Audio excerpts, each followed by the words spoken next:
Cinderella's mother died while she was a very little child, leaving her to the care of her father and her stepsisters, who were very much older than herself. For Cinderella's father had been twice married, and her mother was his second wife.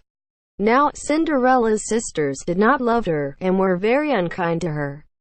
As she grew older, they made her work as a servant, and even sift the cinders, on which account they used to call her, in mockery, Cinderella.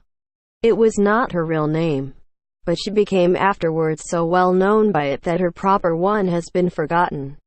She was a very sweet-tempered, good girl, however, and everybody, except her cruel sisters, loved her.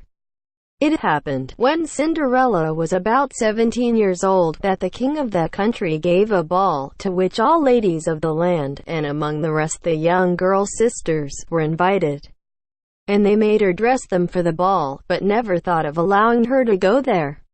"I wish you would take me to the ball with you," said Cinderella, meekly. "Take you? Indeed," answered the elder sister, with a sneer. "It is no place for a cinder sifter. Stay at home and do your work." When they were gone, Cinderella, whose heart was very sad, sat down and cried bitterly. But as she sat sorrowful, thinking of the unkindness of her sisters, a voice called to her from the garden, and she went out to see who was there. It was her godmother, a good old fairy. "Do not cry, Cinderella," she said. "You also shall go to the ball, because you are a kind, good girl. Bring me a large pumpkin." Cinderella obeyed, and the fairy, touching it with her wand, turned it into a grand coach. Then she desired Cinderella to go to the trap, and bring her a rat. The girl obeyed, and a touch of the fairy's wand turned him into a very smart coachman. 2 mice were turned into footmen, 4 grasshoppers into white horses. Next, the fairy touched Cinderella's rags, and they became rich satin robes, trimmed with point lace. Diamonds shone in her hair and on her neck and arms, and her kind godmother thought she had seldom seen so lovely a girl. Her old shoes became a charming pair of glass slippers, which shone like diamonds. "Now go to the ball, my love," she said, "and enjoy yourself.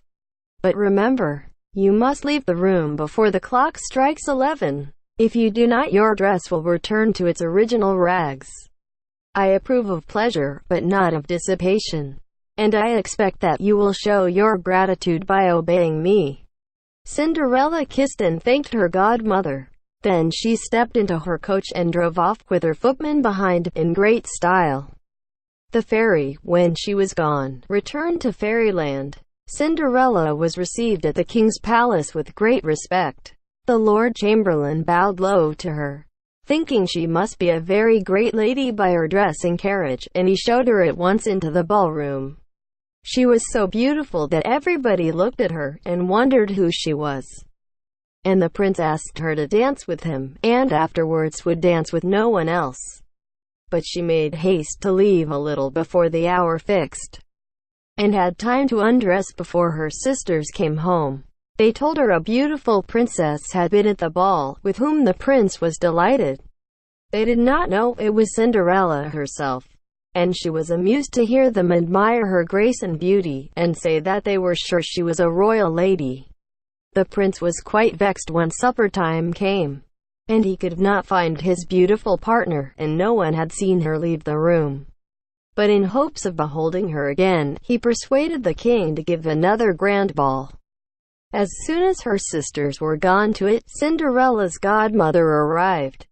"You were so good and obedient last time, that I shall let you go out again," said she to the young girl. And once more the rat, mice, grasshoppers, and pumpkin, which had gone back to their original shapes after the first ball, were turned into the grand carriage in attendance, and Cinderella, in rose-colored satin and rubies, went to the royal ball.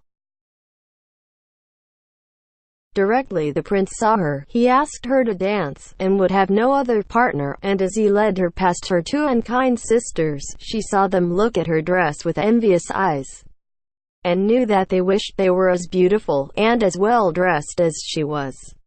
But in the midst of her enjoyment, Cinderella remembered the fairy's command, and at 10:30 glided out of the room, and drove home again. Her sisters found her waiting to undress them in her usual rags, and kept her up to tell her how beautiful the unknown princess was, and how well she was dressed.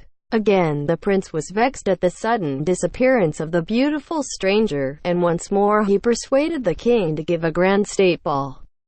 "I wonder if Princess Beauty will be there," said the sisters to Cinderella. "We must have new dresses, for she is so splendid. She makes everyone look shabby." Cinderella smiled as she helped them to dress. She was sure the fairy would let her go to the ball too. And she was right. Her godmother, pleased with her obedience, came in good time, and Cinderella, dressed in blue satin and pearls, went in the same style as before. The prince would scarcely let her out of his sight, and Cinderella, who was getting a little spoiled by all the flattery she heard, began to think more of herself and less of the fairy, so the time stole on, till glancing up at the clock, she saw it wanted only 5 minutes to 11. At once she darted out of the room, and ran through the palace as fast as she could go, but as she reached the hall, she lost one of her precious glass slippers. She did not stop to pick it up, but rushed to the door. Alas, the clock had struck 11. She found no coach, only a pumpkin, and the rat and mice ran quickly away when they saw her, while all her fine dress turned to rags, and she had to run home alone in the darkness of the night. The prince was very much surprised when he missed Cinderella again, and leaving the ball, went in search of her.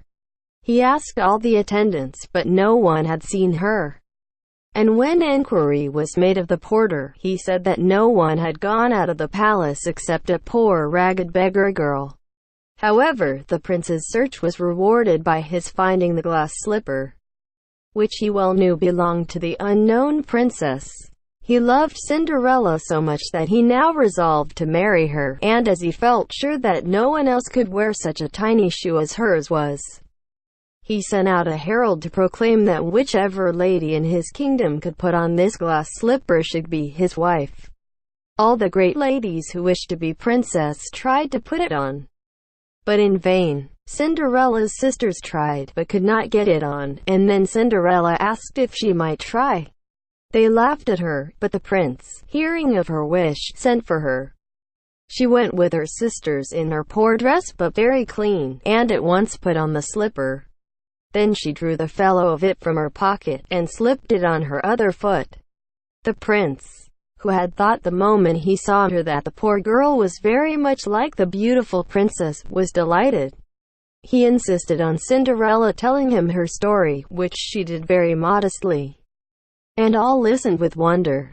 As her tale ended, the fairy godmother suddenly entered the room, and placing her godchild's hand in the prince's, said, "Take this young girl for your wife, prince. She is good and patient, and as she has known how to submit to injustice meekly, she will know how to reign justly." So Cinderella was married to the prince in great state, and they lived together very happily. She forgave her sisters, and treated them always very kindly, and the prince had great cause to be glad that he had found the glass slipper.